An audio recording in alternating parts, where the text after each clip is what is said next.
আসসালামু আলাইকুম বন্ধুরা। আশা করি আপনারা সবাই ভালো আছেন। আমিও আপনাদের দোয়ায় ভালো আছি। স্বামীরা যারা আছেন সব সময় আপনারা স্ত্রীদের প্রশংসা করবেন। স্ত্রীদের প্রশংসা করা রাসূলের সুন্নাত। অনেক স্বামীরা আছেন তারা শুধু স্ত্রীদের দোষ খোঁজেন।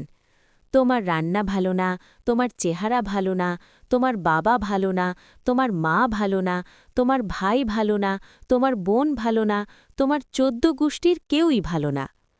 আপনি যদি এরকম করেন তাহলে কি আপনার স্ত্রী আপনাকে ভালোবাসবে? স্ত্রী তো কোনোদিন আপনাকে ভালোবাসবে না। এরকম করলে আপনার স্ত্রী তো কোনোদিনই আপনাকে ভালোবাসবে না, বরং আপনার বদনাম করবে।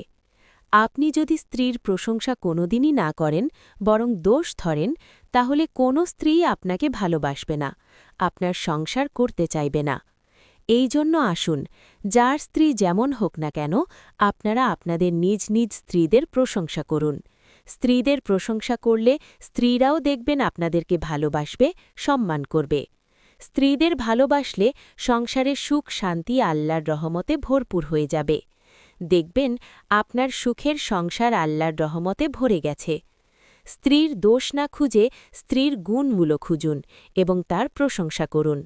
আশা করি ভিডিওটি আপনাদের কাছে খুব ভালো লেগেছে। ভালো লেগে থাকলে লাইক দিতে ভুলবেন না।